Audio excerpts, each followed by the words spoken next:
PIMS अस्पताल में पेश आने वाले अफसोसनाक वाक़े में सिर्फ एक बच्ची को बचाया जा सका। अस्पताल इंतज़ामिया का कहना है कि बच्ची को लेडी डॉक्टर ने बचाया, जबकि बच्ची की खाला का कहना है कि आतिश सदकी की इत्तला मिलते ही वो नर्सरी की तरफ दौड़ी, जहां उसने आग के शोलों से अपनी भांजी को उठाया।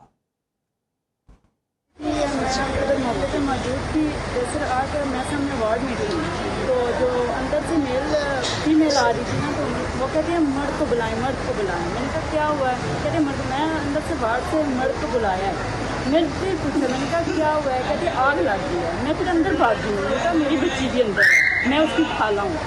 फिर मैंने अपनी बच्ची को उठाया, मैंने उठा के ना, तो मैं आग मेरे थोड़े से बालों पर लगी और मेरे पीछे कंधे पर थोड़ी सी लगी है, तो मैं अपनी बच्ची को उठा के वज़ीर-ए-आज़म शहबाज शरीफ की हिदायत पर पिम्स आतिशदगी वाक़े की तहकीकात के लिए आला सतह की इंक्वायरी कमेटी कायम कर दी गई, जिसका नोटिफिकेशन जारी कर दिया गया है।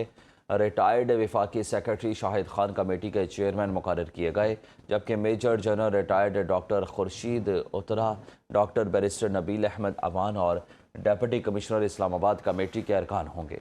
नोटिफिकेशन में इंक्वायरी कमेटी के टर्म्स ऑफ रेफरेंस भी जारी कर दिए गए। कमेटी आतिशदगी के फौरी सबब और वाक़े की टाइमलाइन का तयन करेगी, जबकि हस्पताल अमले, फायर ब्रिगेड, रेस्क्यू 1122 और दीगर मुतल्लिका इदारों के हंगामी रद्दमल और इमदादी कार्रवाइयों का जायजा लेगी।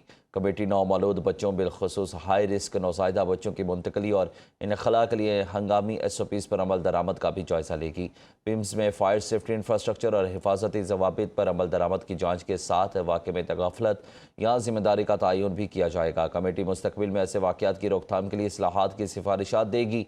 48 घंटों में अबूरी, जबकि 5 रोज़ में जामे रिपोर्ट वज़ीर-ए-आज़म को पेश की जाएगी। सानिहा, पिम्स में हस्पताल इंतज़ामिया की मुबैना गफलत सामने आ गई। पिम्स में फायर सेफ्टी इंतजामात मुकम्मल ना होने पर MCI के फायर डिपार्टमेंट की जानिब से आगाह किया गया था। ज़राए के मुताबिक PIMS को फायर सेफ्टी खामियों पर 2018 से मुसलसल नोटिस जारी किए जाने का इंकशाफ हुआ। Fire and disaster management department की जानिब से पिम्स इंतज़ामिया को मुतअद्दिद बार आगाह किया गया। पिम्स में फायर सेफ्टी आलात और हिफाजती इंतजामात मुकम्मल ना होने की निशानदेही होती रही। मुसलसल नोटिस के बावजूद पिम्स इंतज़ामिया की जानिब से फायर सेफ्टी खामियों का अजाला नहीं किया गया। फायर सेफ्टी के हवाले से पिम्स इंतज़ामिया को बारहा इस्लाही इक़दामात की हिदायत जारी की गई। CDA ने पिम्स आतिशदगी वाक़े के हवाले से इब्तदाई रिपोर्ट तैयार कर ली, जिसमें कहा गया है कि पिम्स में आग से बचाव और इंसानी जानों के तहफ़्फ़ुज़ के इंतजामात नाकाफ़ी थे। नर्सरी वार्ड में फायर सेफ्टी इंतजामात नाकाफ़ी थे। हंगामी अखराज के रास्ते बाहर से मुस्तकिल तौर पर बंद किए गए। हंगामी अखराज के महफूज रास्तों में रुकावटें मौजूद थीं। एमरजेंसी रास्ते और फायर एग्जिट बाहर से बंद और रुकावटों का शिकार पाए गए।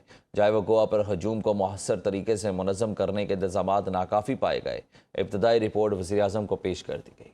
पिम्स अस्पताल में बरसों से इमरजेंसी फायर ड्रिल की मशक न करवाए जाने का इंकशाफ। ज़राए के मुताबिक इस्लामाबाद के सबसे बड़े सरकारी अस्पताल में इंतजामी गफलत सामने आ गई। अस्पताल में पुराने ऑक्सीजन सिलेंडर की ज़्यादती भी आग के फैलाव का बायस बनी। फायर सेफ्टी ड्रिल में मेडिकल अमले को अपनी और मरीज की जान को बचाने की ट्रेनिंग करवाई जाती है। अस्पताल के इमरजेंसी एग्जिट भी बंद रखे जाने का इंकशाफ हुआ। अस्पताल का अलार्म सिस्टम भी बर वक्त काम ना कर सका। प्राइवेट अस्पतालों में हर 6 माह बाद अमले की ट्रेनिंग लाजमी करवाई जाती है। हंगामी सूरत हाल में मरीजों और अमले की हिफाजत का कोई मरबूत प्लान मौजूद नहीं।